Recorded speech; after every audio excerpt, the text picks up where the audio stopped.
Buenas tardecitas, un saludo a todos los presentes. Es verdaderamente un inmenso honor estar acá en Florida y agradecemos realmente de forma muy sincera y profunda al grupo de Geohistoria, a Identidad Florida por esta invitación. Ha sido un placer conocer a muchos integrantes del equipo y obviamente para nosotros es realmente algo muy placentero estar acá.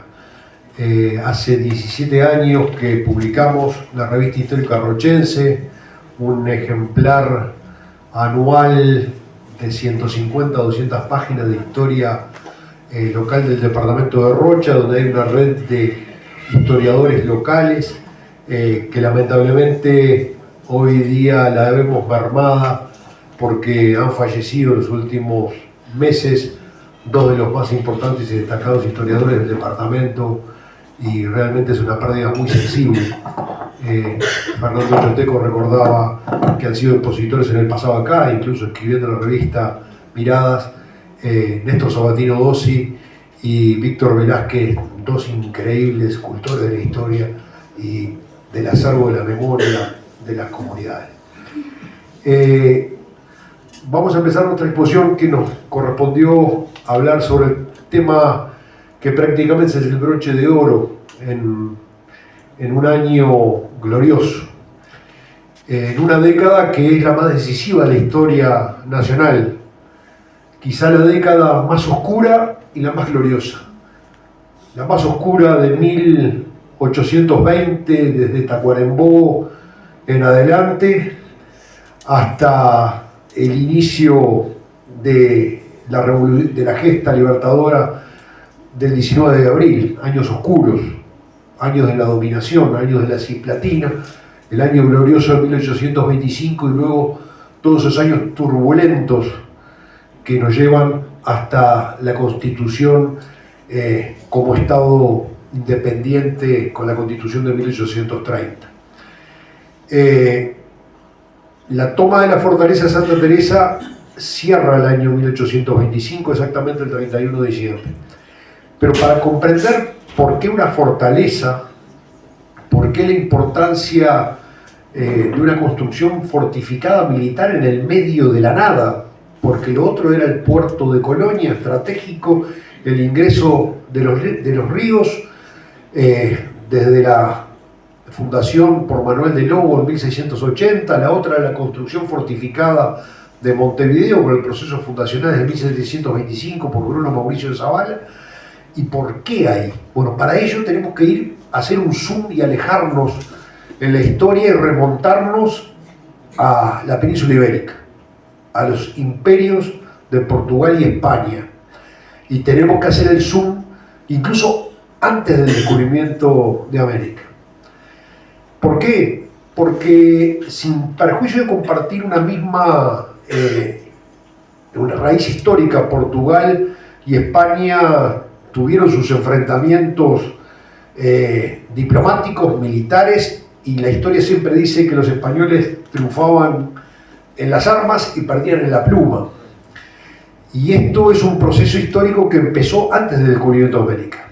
Alcazobas es un tratado de 1479 donde en realidad se distribuyen entre España y Portugal el manejo de líneas marítimas sobre el océano Atlántico para llegar a las Indias. Cuando se descubre América, Portugal se da cuenta que ese tratado lo deja fuera de América. Y ahí nace Tordesillas, posterior al descubrimiento de América, 1494. Y Tordesillas fija una línea imaginaria que es 370 leguas al oeste de las Islas Azores, es dominio hacia el oriente de Portugal y hacia el occidente de España. Esto permite poner a Portugal pie en América. Esa parte americana dura en realidad un tiempo relativo porque siguen los tratados. Mucho tiempo después, Portugal realiza el Tratado de Madrid, o Tratado de la Permuta, 1750, que a su vez es derogado por el Tratado del Pardo, 1753, que a su vez vuelve a ser modificado por el Tratado de San Ildefonso en 1777. ¿Qué es lo que pasa entre estos tratados? Se corre la línea geográfica de las fronteras y Santa Teresa es geográficamente el lugar del corrimiento de esas fronteras, donde paulatinamente en un tratado y otro va cambiando de mano y se transforma, por lo tanto, en una zona que fue denominada en una época los campos neutrales. Entre tanta ida y vuelta de tratados y en un vacío geográfico y humano, eso no era de nadie, por decirlo de alguna manera práctica en términos de dominio territorial, sí sobre la disputa jurídica. En 1762, Portugal decide comisionar al comandante Osorio a fundar una fortaleza en Santa Teresa. Entonces empezamos a bajar ahora, salimos del plano macro y empezamos a bajar al tema de la fortaleza para después entrar al personaje de Leonardo Olivera. 1762, comienza en octubre del 62 la construcción de la fortaleza a través de Osorio y advertido el gobernador de Buenos Aires, que es Pedro de Ceballos, inmediatamente larga una tropa, un ejército, a tomar el lugar. Efectivamente, en 1763, en los primeros días de febrero, conquista lo que era la fortaleza y ya va con la idea de la construcción, sustituyendo a la fortificación precaria portuguesa, que incluso debemos tener en cuenta que ya los portugueses habían hecho cercano a la laguna Merín el fuerte de San Miguel desde 1737, se transforma, por lo tanto, en dos baluartes enfrentados. Allí los arquitectos son Homero Rodríguez Cardoso y Jean-Barthélemy Jovel o Bartolomé Howell, que son los que van a construir la fortaleza de Santa Teresa. Una obra arquitectónica larga. Ustedes van a ver, poco menos que con corte turístico, van a ir paseando por toda la fortaleza en sus distintas reparticiones, polvorín, lugar de víveres, capitanía, etc. Es una obra de ingeniería maravillosa, de ingeniería militar. 652 metros de perímetro, 41 troneras para respectivos cañones y obviamente lo fundamental de esto. No me dio el tiempo realmente para poder hacer como hubiera querido una presentación bien en forma, pero ¿qué es la razón de ser de la fortaleza? A aquel lado está el Océano Atlántico, hacia este otro lado está la Laguna Negra, y ese paso donde se ubica entre la Laguna Negra y el océano se llama la Angostura. No es necesario que les diga por qué razón se llama la Angostura, porque es un paso muy estrecho que está taponeado en el medio por la fortaleza de Santa Teresa, y del otro lado son bañados al día de hoy, incluso uno de ellos es reserva departamental hoy día, pero en aquella época eran todavía muchos más bañados crudos que eran intransitables. Entonces, el paso obligado para cualquier ejército que intentara atacar Brasil o atacar el Río de la Plata era a través de la Angostura. Por eso es una obra estratégica. Esta fortaleza va a tener además la característica de que pasó por todas las manos. Empezó con Portugal, la retomó España, después es conquistada por las fuerzas portuguesas nuevamente, es conquistada por los orientales, es luego tomada por el Imperio Brasilero para volver luego al estado oriental, o sea, lo que es hoy el Uruguay actual. Pasó por todas las manos posibles. La importancia que tiene cuando Ceballos viene y conquista la fortaleza precaria que había realizado el Imperio portugués es que en realidad Ceballos no paró ahí. Ceballos siguió de largo e hizo dos incursiones que fueron paradas por sucesivos pactos o armisticios, 1763 y 1768. Vale decir que no solamente fue gobernador de Buenos Aires Pedro de Ceballos, sino que se transformó en el primer virrey del Río de la Plata cuando se crea el virreinato del Río de la Plata en 1777. Ceballos llega hasta la isla de Santa Catarina, lo que hoy sería Florianópolis, y allí conquista todo lo que son las Misiones, todo lo que es el estado de Río Grande do Sul, Santa Catarina, y llega hasta lo que hoy sería Paraná. Cuando se celebran los armisticios, retorna, y en el retorno, y esto es decisivo en esta historia, y algo referían la historiadora Carolina Gamanteceo en el uso de la palabra, retorna trayendo población de origen portugués azoriana, de las Islas Azores, que son los que van a fundar el núcleo de San Carlos, en el cual va a venir el padre de Leonardo Olivera, Manuel Álvarez de Oliveira, que ese era el nombre original, luego castellanizado como simplemente Olivera a secas.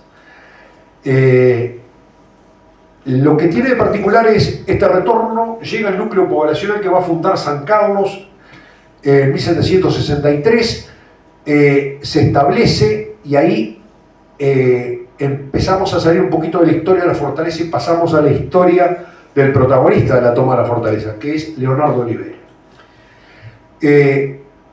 Los documentos de partida dicen que nació en San Carlos el 26 de noviembre de 1793, pero los rochenses, y este es un punto de briga, digamos, en términos fronterizos con los carolinos, decimos que nació en Rocha.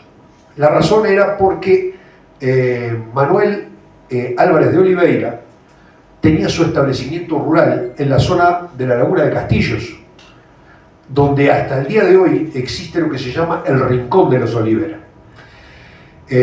donde era la estancia del padre de Leonardo.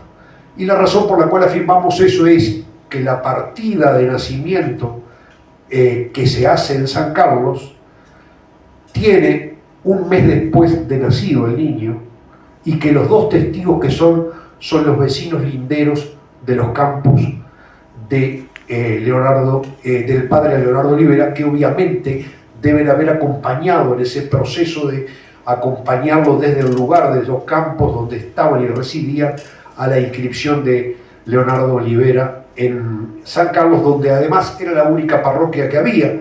Hay que recordar que por esos mismos días, noviembre de 1793, estaba empezando el proceso fundacional de Nuestra Señora de los Remedios de Rocha, o sea, la actual ciudad de Rocha. Por lo tanto, ni siquiera estaba la parroquia establecida ni libros parroquiales al efecto. Leonardo Olivera es de esos personajes particulares que corre toda la historia de la guerra de independencia y termina pasando la guerra grande, y son de las historias realmente que merecen ser contadas, como quizá de muchos hombres que han sido omitidos por la historia, porque siempre centramos nuestra imagen en Lavalleja, Rivera, Oribe, y olvidamos a otros personajes que no han tenido gente realmente que les dedique estudios profundos, que no son solamente de Leonardo Olivera, puede ser Sufriatelli, Bernabé Rivera, Ignacio Oribe, Servando Gómez, son personajes o Eugenio Garzón, que deberían merecer un estudio más detallado y más profundo, porque fueron hombres que acompañaron todas las luchas de la patria vieja de los principios. Veamos que Leonardo Olivera, para que ustedes tengan una idea, comenzó su lucha en Las Piedras. Manuel Francisco Artigas, hermano del prócer, juntando gente en el interior, en el inicio del alzamiento, pasa por Minas, levanta Lavalleja, recluta Lavalleja y de Maldonado se suma un conjunto de gente del entorno, de las zonas rurales, y ahí está Leonardo Olivera, que combate junto a Manuel Francisco Artigas, una de las figuras principales de la Batalla de las Piedras, siendo un mozalbete, combate en las piedras. Pero la vida de Leonardo Olivera, aparte, está plagada de combates decisivos en la historia nacional o que marcaron hitos históricos, no solamente las piedras. Le toca combatir en 1816 en India Muerta, la batalla de India Muerta, donde fue derrotado Rivera y era uno de sus jefes principales. Vuelve a pelear en India Muerta en 1846, increíblemente contra Rivera, no con Rivera.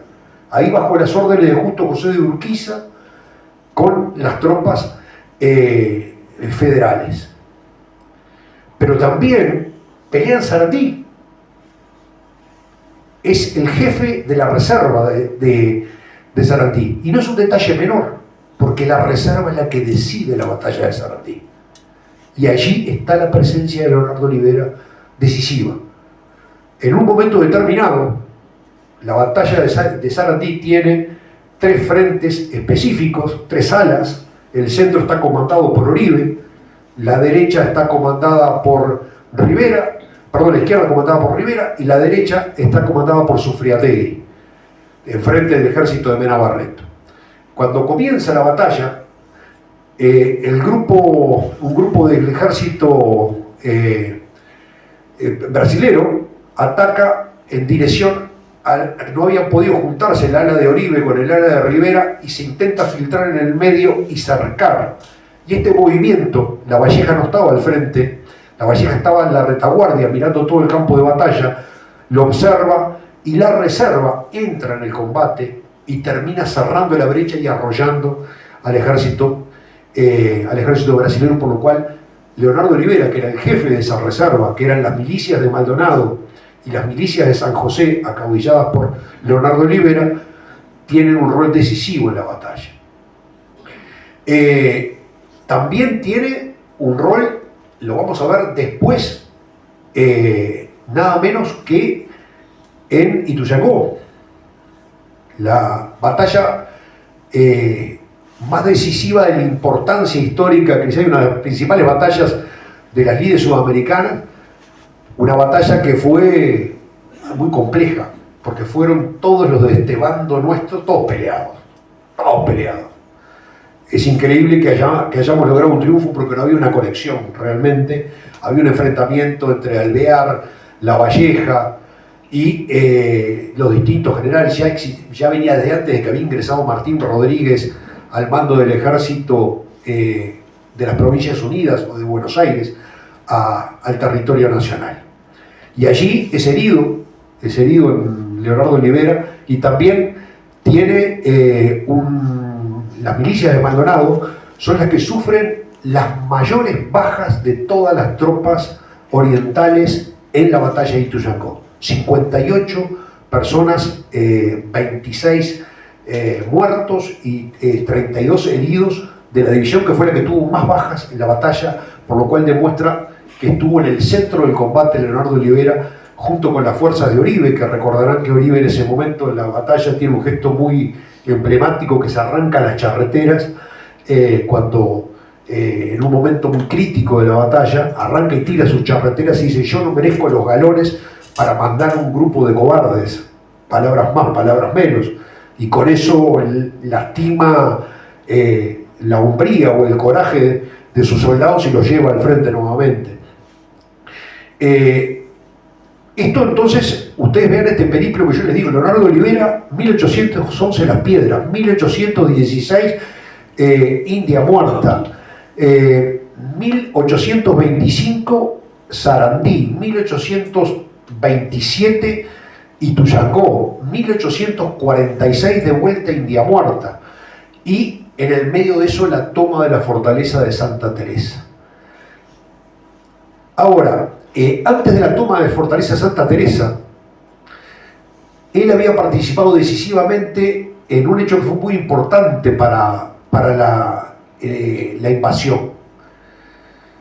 Se ocupó de sitiar Colonia.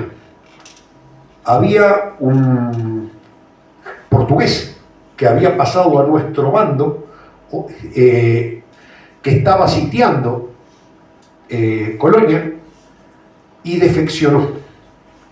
Y antes de que esto fuera la posibilidad de salir los ejércitos portugueses los ejércitos brasileños fuera de las murallas, que además lo que no querían era que cortaran las líneas de abastecimiento que venían desde Buenos Aires a través del río Uruguay, Leonardo Olivera estableció nuevamente el sitio y facilitó nada menos que el desembarco de 3.000 uniformes y 3.000 recados, sables, cananas e implementos de combate que gracias a ese cerco de Colonia pudieron ser enviados por Luis de la Torre y por Trapani desde Buenos Aires. La cadena de suministros en la guerra siempre es fundamental, como lo fueron los caballos sin duda con Rincón, también el resto de los suministros eran vitales para la viabilidad de una revolución que no solamente necesitaba hombres, sino necesitaba armas y también abrigo, porque eran verdaderos desarrapados los soldados revolucionarios.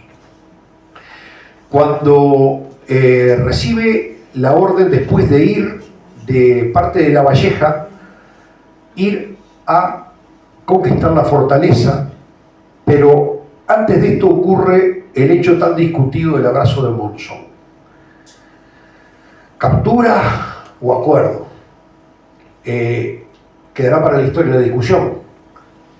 Hay un parte de Oribe que dice que es capturado, hay otros documentos de Lavalleja que captura a Rivera, se relata hasta la forma como se acerca bajándose el sombrero para ocultarse, porque en realidad Lavalleja había capturado a un chasque de Rivera que había salido de San Pedro del Durazno con la misión de ir a buscar al jefe, al comandante Calderón, que tenía 200 soldados. Rivera había salido con 80 de San Pedro del Durazno para combatir a Lavalleja por orden de Lecor, y entonces es capturado ese chasque se pasa al ejército oriental, se ofrece para llevar un mensaje falso, una treta, una estratagema, de decirle que en realidad el que venía detrás no era Lavalleja, sino que era Calderón.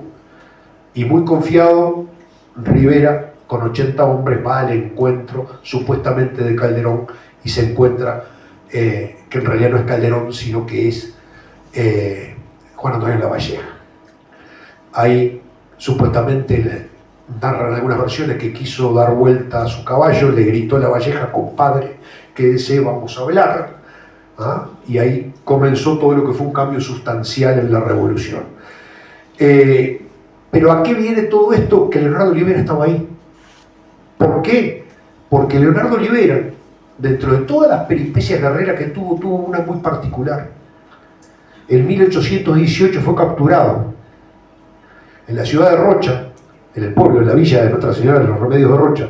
Fue capturado él, enviado primero a Río Grande, después a Porto Alegre, que hubo grilletes, y terminó, como terminaron otra cantidad de jefes orientales, en la isla de las Cobras. De 1818 a 1822 estuvo en Isla de las Cobras. Y allí compartió calabozo con Juan Antonio Lavalleja, con quien ya se habían conocido en 1811 en el grupo de Manuel Francisco Artigas. Una amistad de largo tiempo que siguió sellándose. Pero recordemos a su vez que fue subordinado de Rivera en India Muerta en 1816. Combatió junto a Rivera.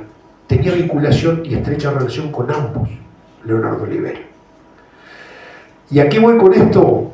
Que cuando vuelve de la isla de las Cobras, que vuelve con una fianza que cubre Lavalleja, que también había sido liberado poco tiempo antes, y cabe recordar que tanto Lavalleja como Leonardo Olivera como Rivera terminan asimilados dentro del ejército brasilero, terminan dentro de los dragones de la Unión, del regimiento de dragones de la Unión. El primero que se retira y se va hacia Argentina, hacia las Provincias Unidas, es Lavalleja, pero queda Rivera y queda Leonardo Olivera. Cuando Rivera es capturado, va junto con él Leonardo Olivera, que formaban parte del bando de ocupación, por decirlo así. Pero ¿a qué viene todo esto? Cuando organiza el pasaje de la cruzada, Juan Antonio Lavalleja manda emisarios a recorrer distintos lugares del territorio y buscar distintos líderes caudillos, viejos capitanes de Artigas, a hablar con ellos si están dispuestos a la revuelta. Y uno de ellos es Leonardo Olivera, que estaba en los Dragones de la Unión, y Leonardo dice que sí. Con esto, que es la teoría que otra vez vuelve a abonarse la duda, porque si Leonardo sí Olivera lo sabía, es muy probable que también lo supiera Rivera, porque estaban en el mismo regimiento, porque tenían amistad y porque, en definitiva, era imposible que no hubiera una conexión o contacto. En definitiva, Leonardo Olivera también presenta ese acto tan importante como el abrazo del Monzón. Y estas son cosas a veces poco recogidas por la historia, que no las sabemos, y cabe la duda si realmente no tuvo alguna vinculación Leonardo Olivera en generar este encuentro o este arreglo, en virtud de la amistad que había desarrollado con ambos a lo largo de los años. Lo cierto es que después del sitio de Colonia, Lavalleja lo envía a Minas, a Leonardo Olivera. Allí urden el plan de conquistar la fortaleza. La fortaleza, un baluarte militar importante. Imagínense la dificultad de acceder. No tenían un solo cañón. Para hablar en criollo, eran gauchos a caballo. O sea, ¿cómo entrar a una fortaleza? ¿Cómo llegar? Lo que urde Leonardo Olivera, junta tropas en Minas, alrededor de 300 hombres de distintas partidas que se van sumando, y Leonardo Olivera hace una maniobra estratégica, sale hacia el arroyo del Campanero, a las salidas de Minas, donde monta su campamento y dice que va rumbo a San Pedro del Durán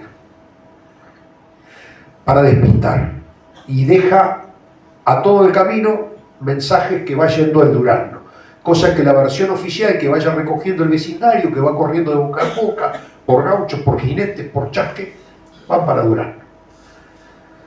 La primera noche las hay, pero después contramarcha y empieza 5 noches de corrido a transitar solo de noche. Durante el día permanece Leonardo Olivera y sus 300 hombres metidos en los montes, encerrados, en algunos lugares de cuchillas, ocultos, y transitan solo de noche. Capturan a algunos vecinos que los ven cuando pasan, los capturan y los obligan a estar con ellos para que no difundan qué es lo que están haciendo, ni quiénes son, ni de dónde van, ni que están ahí, obviamente, de manera tal de pasar desapercibidos a los brasileños. Llegan la noche del 29 a una zona que se llama el Maturranco, a pocos kilómetros de Laguna Negra. Y lo cierto es que en la noche del 30 ellos cruzan adentro de los bañados. La fortaleza está en el medio de la angostura. Hay una guardia a la entrada de la angostura brasilera de 25 soldados, y a la entrada del otro lado de la angostura hay otra guardia brasilera que es en la zona de que hoy sería el balneario La Coronilla. O sea, la fortaleza en el medio, un puesto y un puesto. Era imposible pasar desapercibido. Lo pasaron de noche. ¿Por qué? Porque Leonardo había nacido, crecido y vivido durante años en esa zona, en esos bañados, y conocía el dedillo, todo. Pasó por el medio de los bañados en la noche. Eso provocó de que pasara hacia el otro lado rumbo a La Coronilla, capturara a la guardia del otro lado, despegó un conjunto de unos 40 hombres que terminaron capturando por atrás a la guardia del ingreso a la angostura, sin tirar tiros y sin que se escapara nadie. Lo cierto es que en la madrugada del 31 de diciembre, mientras se desperezaba el día, arrancaba el día, aparece una tropa desde el lado de Brasil, desde el lado del Chuy, rumbo al fuerte. Los brasileños adentro ni pensaron. Si esperaban que viniera una tropa, tenía que venir por el otro lado, por el lado de Rocha, por el lado de San Carlos, por el lado de Maldonado, jamás del lado brasileño. Del lado brasileño podía venir solamente una tropa brasilera. Y se confiaron. Y ustedes no se imaginen que las fortalezas están cerradas todo el tiempo. O sea, había un pueblo pequeño fuera de la fortaleza donde vivían indios tapes guaraníes, unas pequeñas casas precarias. Pero cuando se dieron cuenta era tarde. Leonardo Olivera entró al fuerte y los agarró en camisa, dice él. Camisa, o sea, en camisón, a muchos. ¿Ah? Y sin tirar un solo tiro, tomó la fortaleza de Santa Teresa. Se ha hecho mucha fábula y mucha mitología sobre esto. ¿Por qué? Porque se dijo que habían subido los caballos, con los caballos al borde de las murallas, que se habían parado y habían escalado las murallas en la noche. Otro es que los médanos de arena, que eso fue posterior realmente, cuando vino el estado de abandono de la fortaleza, permitieron que la arena había llegado a una altura determinada de los muros y que los caballos entraron prácticamente que por arriba de las murallas. Otros que se habían hecho fogones en el medio del campo, múltiples fogones para simular una fuerza gigantesca y obligar a amedrentar a los brasileros para que se rindieran. Y nada de eso es cierto. Fue tan simple como esto, una sorpresa absoluta que no se le esperaba. Y Leonardo era un tipo que era especialista en el sable. Era un gran guerrillero en el sable y la lanza. Si bien no hay libros, salvo uno de César Pintos Diago y otros artículos de Torterolo, hay un libro Nativa, que todos conocemos, Eduardo Acevedo Díaz, que hace una figura de una descripción de Leonardo Olivera muy bonita, muy linda, que lo describe desde lo físicamente, era rubio, de ojos claros, algo muy raro en aquella época, le decían el austriacano, por asimilación al austríaco, al germánico. Ya en aquella época, piensen que no existía la palabra alemán para decirlo, entonces le decían el austriacano. Y hace esa descripción de él, y además que era el terror de los brasileños. Era permanente. La relación de Leonardo Olivera con la fortaleza Santa Teresa es casi una cuestión umbilical. ¿Por qué? Porque en 1811, antes de tomar parte de las piedras, con Pablo Gómez, un capitán, siendo él un mozalbete, toman la fortaleza Santa Teresa en 1811. Vuelve a tomarla el 31 de diciembre de 1825.